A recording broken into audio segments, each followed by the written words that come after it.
En el momento en que propuse esta conferencia, comencé el resumen con una afirmación que parece medio rara, porque yo iba a hablar sobre el siglo XVII, pero es una afirmación que hizo Alexander von Humboldt.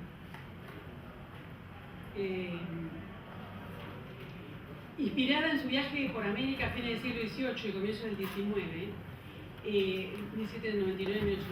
El naturalista sostuvo que aunque la minería era sin duda la actividad más importante del Imperio Español, en rigor, dice él, no había tenido tanto impacto sobre la población. Por el contrario, sostenía Humboldt, la agricultura había sido el gran motor de los cambios demográficos. Humboldt traía en su viaje una importante experiencia minera y se interesó y recorrió varias minas de México y unas pocas de América del Sur. No es de extrañar que se plantearan estas preguntas sobre la población y la economía cuando en Europa se estaban dando grandes debates en un contexto de importantes cambios económicos y de un crecimiento demográfico como el que no había antecedentes en la historia de la humanidad. Humboldt visitó las minas de Huallayoc en Perú, aunque también emitió su opinión sobre otras minas sin haber estado allí, sino consultando documentos y personas. En particular me interesa comentarles algunas cuestiones mínimas de Huallayoc que influyeron fuertemente en la mirada que tenía Humboldt sobre la minería peruana. Había sido descubierta en 1771 y estaba un poco más de 3.600 metros sobre el nivel del mar. En ella trabajaban no solamente indígenas, como en la mayoría de las minas andinas, sino también zambos, mestizos y mulatos. La altitud y el clima tan hostil, dominado por la sequedad y el frío, impactaron negativamente en Humboldt. Él había conocido las grandes minas de Zacatecas y Guanajuato, que se encontraban a menor altitud y tenían un clima templado. No volvió a ir a otras minas ubicadas a la altitud de Huallayoc o más, y en sus escritos destaca siempre el mal clima y las malas condiciones de las minas del Perú. Me gusta comenzar con Humboldt por dos motivos. El primero es porque se lo considera con razón un gran observador y sus opiniones, por ejemplo aquellas sobre la poca importancia que tenía la minería para la población, continúan teniendo vigencia, supongo que en parte porque actualmente es así. El segundo, porque además de esta opinión sobre la población, otras caracterizaciones del siglo XVIII siguen proyectándose sobre el siglo XVII. Aunque parece obvio que fueron dos siglos muy diferentes, me da la impresión que en algunos casos se sigue sin hacer las diferenciaciones claras entre los dos periodos. En esta conferencia me voy a centrar en el siglo XVII, el momento de oro de la minería peruana, cuando Potosí era el mayor productor del imperio. ¿Cuáles son las principales diferencias con relación al siglo XVIII que vale la pena subrayar aquí con los fines de esta charla? El siglo XVII fue el del florecimiento urbano en Charcas, florecimiento que acompañó el crecimiento y el apogeo minero, mientras que en el siglo XVIII los Andes se ruralizaron y se diversificó mucho más la economía. En el siglo XVII todos los ingresos fiscales por la minería predominaron abrumadoramente frente a todos los demás, por lo menos en Charcas, y los ingresos por tributo apenas llegaban, cuando llegaban, al 10%, mientras que a fines del siglo XVIII los tributos se convirtieron en el principal ingreso fiscal de las cajas reales y comenzaron a ser importantes otros ingresos casi inexistentes en el pasado. El Virreinato del Perú fue el principal productor de plata de América y del mundo en el siglo XVII, pero perdió su preeminencia frente a Nueva España en el XVIII. Pero hubo además importantes cambios demográficos ocurridos justamente durante el siglo XVII que vale la pena subrayar. Bueno, esto tenía que mostrárselo antes. No sé si lo quieren ver porque a mí me sigue impactando estos números. O sea, a veces uno no se da cuenta de la importancia que tuvo Potosí y creo que ese cuadro la muestra. Los cambios demográficos que quiero subrayar fueron por lo menos tres. El corrimiento demográfico del Cusco a Charcas, el despoblamiento en general de las provincias, pero sobre todo de las provincias de las tierras altas, y el crecimiento relativo de las tierras bajas orientales. Estos tres cambios se originaron en un mismo proceso. En el siglo XVII se dieron las migraciones masivas más importantes de los Andes. El Cusco fue el gran perdedor demográfico del periodo colonial. En los dos siglos que van entre 1550 y 1770 perdió casi el 40% de la población. Pero esta evolución no fue lineal. El peor momento fue el siglo XVII. Por el contrario, y siempre pensando en términos de población, Charcas se benefició. ¿Se puede establecer una relación causal entre estos dos procesos? Es probable que el despoblamiento mayor del Cusco haya tenido un conjunto de razones, pero seguramente la existencia de Potosí fue una de las principales. Gracias a las investigaciones previas, conocemos el rol que tuvo Potosí en la formación de un enorme mercado interno, lo que no es de extrañar dada su relevancia como productora de plata. En el momento de su apogeo producía el 90% de la plata del virreinato del Perú. Lo que quizás es un poco más discutible es que otro de los factores propuestos por la historiografía, que es la mita, haya sido la responsable de estos cambios, aunque como veremos a lo largo de esta charla, tuvo un rol bastante importante. Es discutible lo de la mita, porque sabemos que los mitayos eran la minoría de la mano de obra y que mucha gente que iba a Potosí iba más bien atraída por ese enorme mercado y por las oportunidades que encontraba incluso de esconderse de las obligaciones fiscales.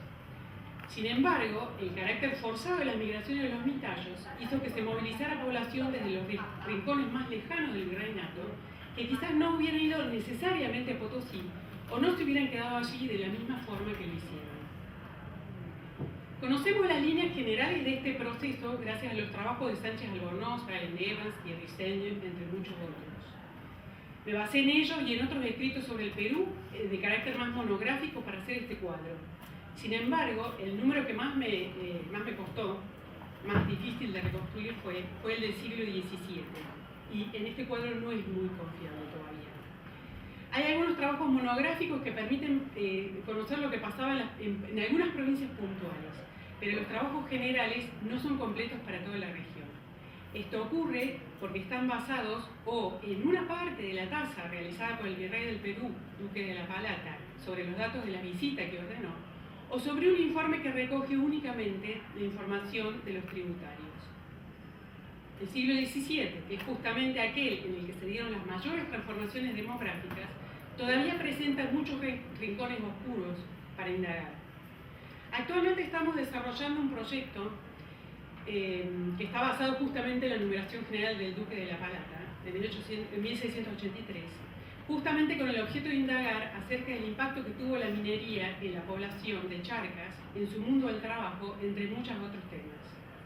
El trabajo con los padrones originales nos permite no solamente acceder a detalles de la vida de la población de Charcas, imposible de conocer a partir de la tasa o de informes generales, sino sobre todo analizar con mayor detalle los centros mineros. Muchos de ellos eran ciudades. La mayoría de estas ciudades nacieron o crecieron en el período impulsadas por la actividad minera, directa o indirectamente.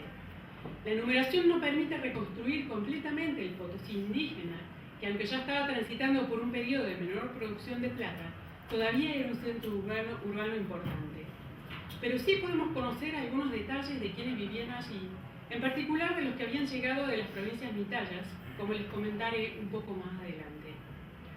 Uno de los procesos que podemos reconstruir con estas fuentes es cómo variaron la población y el envío de mitayos a lo largo del tiempo entre la tasa de Toledo y la tasa de La Palata.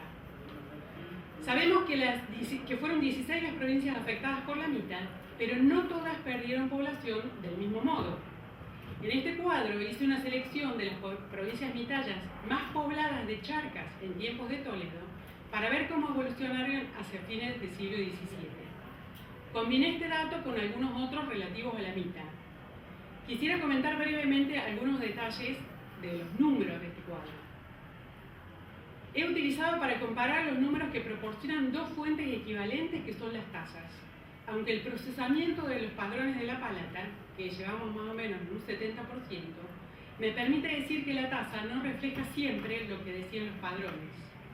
A veces las diferencias son mínimas, pero otras veces son muy significativas.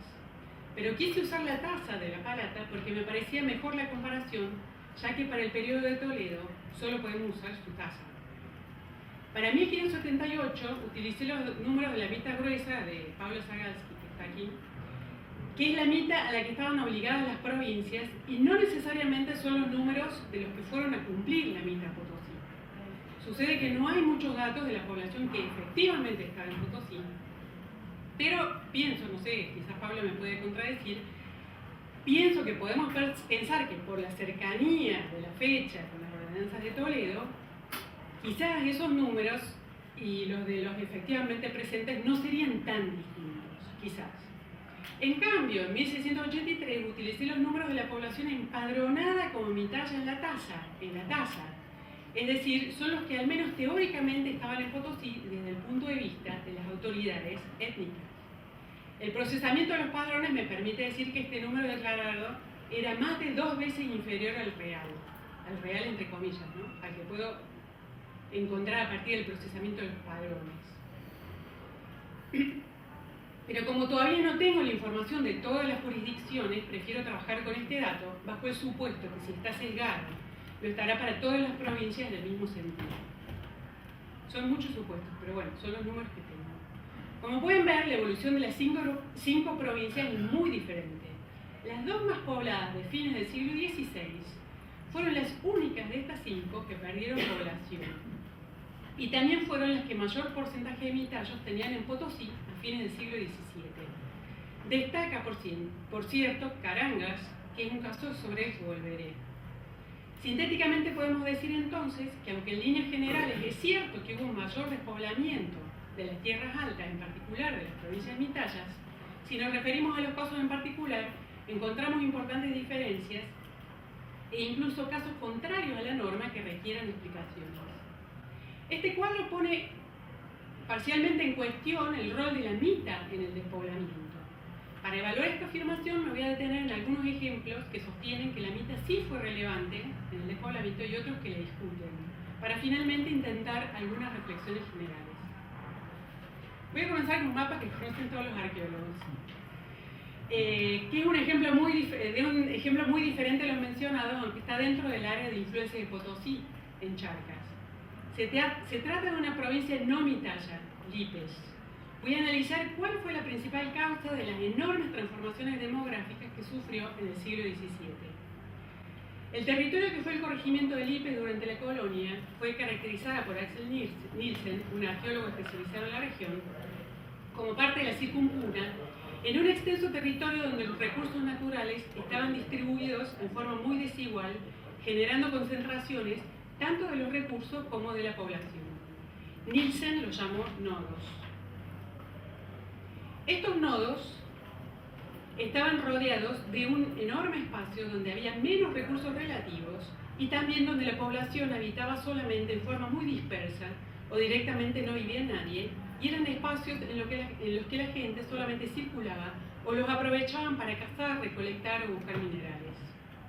Uno de estos nodos era el del norte de Lipes, mientras que en el sudoeste del corregimiento, donde está marcado, creo, sí, está marcado San Antonio, en el sudoeste del corregimiento era un espacio casi totalmente pastoril. Como pueden ver en este gráfico, el norte fue donde hubo siempre mucha más población a lo largo de los últimos siglos, población que estaba relativamente concentrada en algunos pueblos. Sin embargo, hay una única excepción en estos 4 siglos de historia que he podido reconstruir de la población, que es el siglo XVII.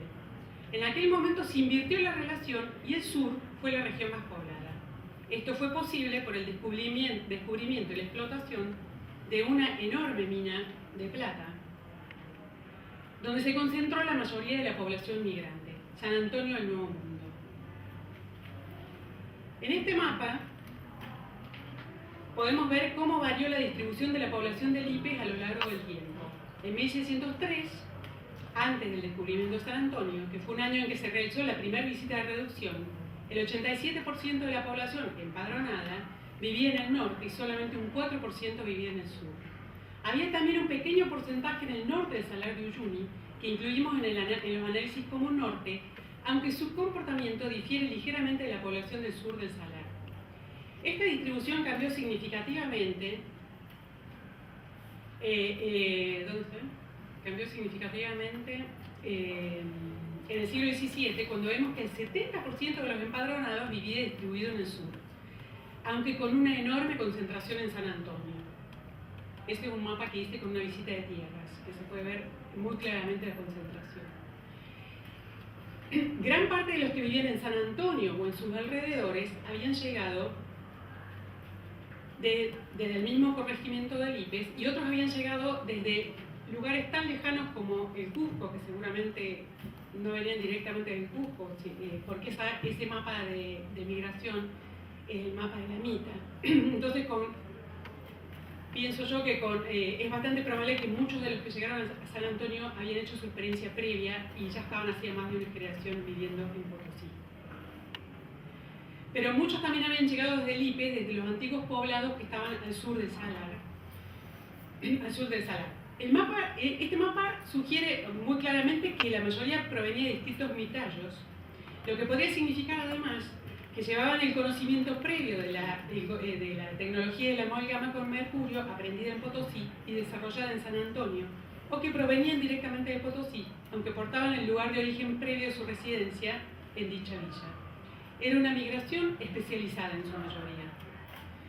En Lipe no había mitad, lo que podría significar que los trabajadores habían llegado libremente a esta mina, y los relatos que hemos encontrado refieren a distintos mecanismos de atracción de mano de obra, que van desde la oferta de mejores ingresos, que los que se podían conseguir en Potosí o en Oruro, por ejemplo, hasta lo que ellos llaman cacería de indios. Por lo general la gente era reacia a ir a San Antonio, ya que era un asiento muy alejado de todo, muy alto y muy duro para trabajar. Había algunos que llegaron con sus amos, procedentes de diferentes asientos, otros que fueron retenidos por la fuerza en San Antonio, otros que se lograron escapar, y algunos que llegaron por sus medios, atraídos por las oportunidades que encontraban en los asientos como San Antonio, que estaban en su apogeo. Las razones que daban los españoles del disgusto que tenían los indígenas de trabajar en estas minas referían siempre a la dureza del clima y a la lejanía. Hacia fines del siglo XVII pasó por allí un toledano de Toledo, España, que era curiosamente de origen campesino, con una historia muy interesante, que dejó una breve descripción de San Antonio. Y cito: «Detúvose 20 días y vio toda aquella sierra de los ingenios y minas de plata, donde pasarán las 60, las que hay pobladas y trabajadas, porque son las que suplen a Potosí, cuya minoración y falta de metales es notoria. El país es tan frío y el monte tan quebrado que no le pudo acabar de reconocer, porque la cordillera, y aquí se van a sorprender todos los que conocen San Antonio, está llena de nieve todo el año y en la falda lo más de él, de modo que en aquel país se dice que el agua se la lleva en costales, porque son los hielos que se recogen y desatados al fuego se reducen a agua. También se asegura allí que las mujeres que conciben han de irse a parir a 8 leguas de distancia, que es donde hay una población huayco de hasta 100 personas, llamadas la antigua mina de San Antonio y de Temple más Benigno». Y termino la cita. La migración de San Antonio estuvo estrechamente ligada a la producción, como se puede ver en este gráfico. Y aunque había otros asientos mineros menores en su alrededor, ninguno tuvo la capacidad de San Antonio para atraer población y retenerla. Ahora bien, cuando la plata comenzó a escasear, la población fue disminuyendo paulatinamente en el sur, mientras que el norte se fue repoblando, aunque ya con una economía de diferente base. La minería, que había formado parte siempre de la economía de los lipeños, aún desde tiempos prehispánicos, aunque de modo más bien secundario, fue dominante en el siglo XVII, pero perdió su peso en el XVIII, cuando se reportaron otras actividades a las que se subordinó la minería. El pastoreo y el caravaneo dominaban el calendario campesino del siglo XIX, como propuso ya hace unas décadas Estampó. San Antonio fue el evento más importante que ocurrió en Lipe desde la perspectiva de su población y su economía.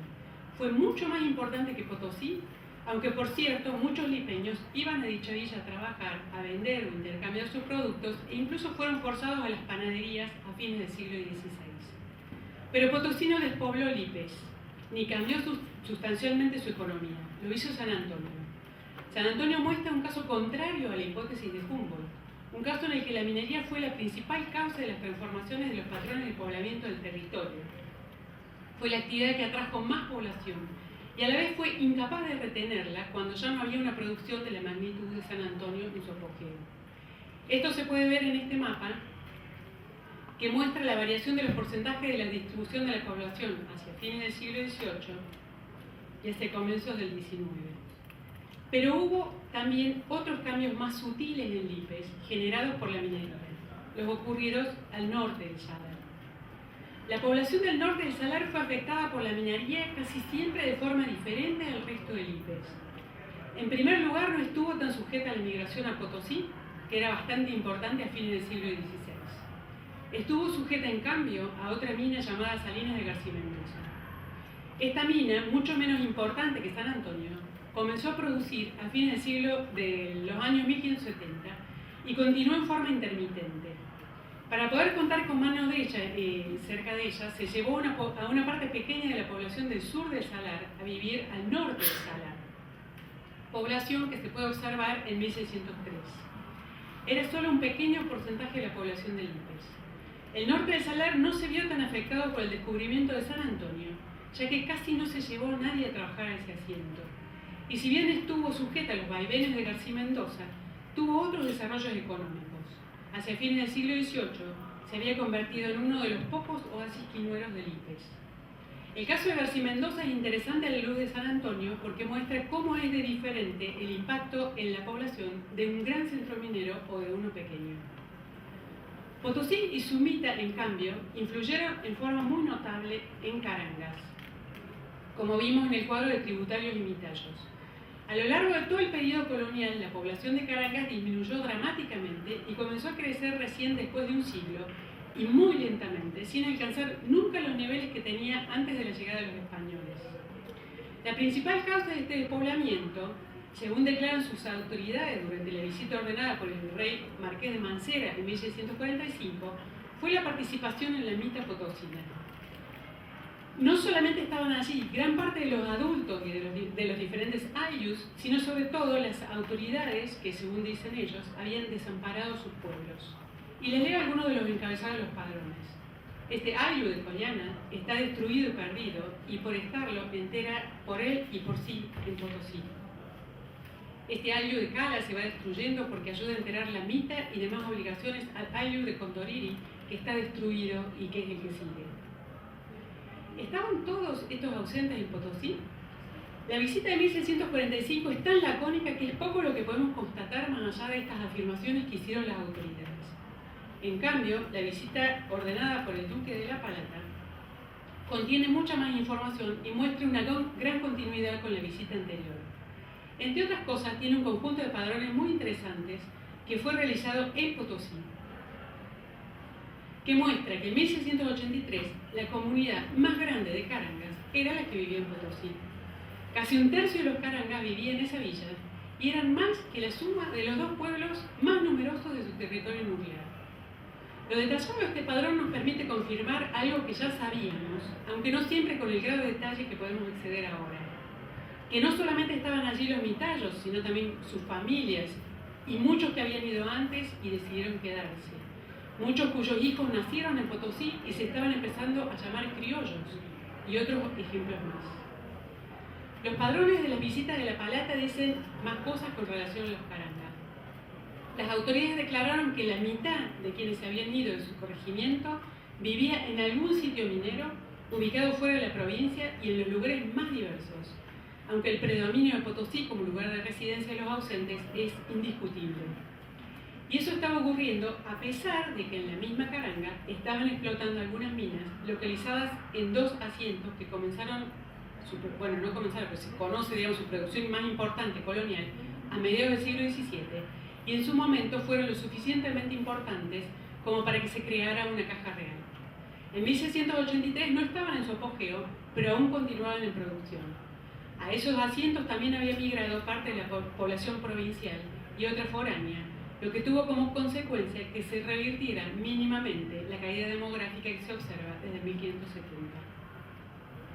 Al poco tiempo de realizada la visita, el corregidor de Potosí realizó una serie de preguntas a los capitanes de mita y autoridades étnicas que estaban en dicha villa por las fugas que se habían verificado después de realizada la visita de La Palata. En esta encuesta hay otro dato importante que caracteriza a Caranga: los trajines. Se acusó desde Potosí a españoles que vivían en el corregimiento y que usaban a los indígenas para el transporte de diferentes mercaderías en particular el vino. El hecho de estar Caranga en la ruta del azogue nos obliga a incluir esta actividad también entre las posibles causas de su despoblamiento. Todavía me resulta difícil pensar una conclusión general a partir de estos ejemplos, pero podemos avanzar en algunas reflexiones parciales en torno a la discusión sobre la propuesta de Humboldt. La primera es que en charcas del siglo XVII la minería influyó de forma muy significativa en el desarrollo de la población indígena. Fue la actividad más importante en este sentido, aunque su influencia no fue siempre directa. Probablemente esto fue así por dos motivos. El primero, la magnitud de Potosí, y el segundo, la forma en que se organizó la mina. Esta organización fue la que materializó una parte muy importante de las migraciones del siglo XVII, migraciones que fueron no solamente para cumplir, sino también para huir de la mina. Potosí tuvo un impacto demográfico a escala virreinal, como vimos, con relación a la población del Cusco, impacto que se potenció con la circulación de la mano de obra por las minas charqueñas, que tuvieron su apogeo en el siglo XVII, como Oruro, la principal, San Antonio o Chocaya, entre otras.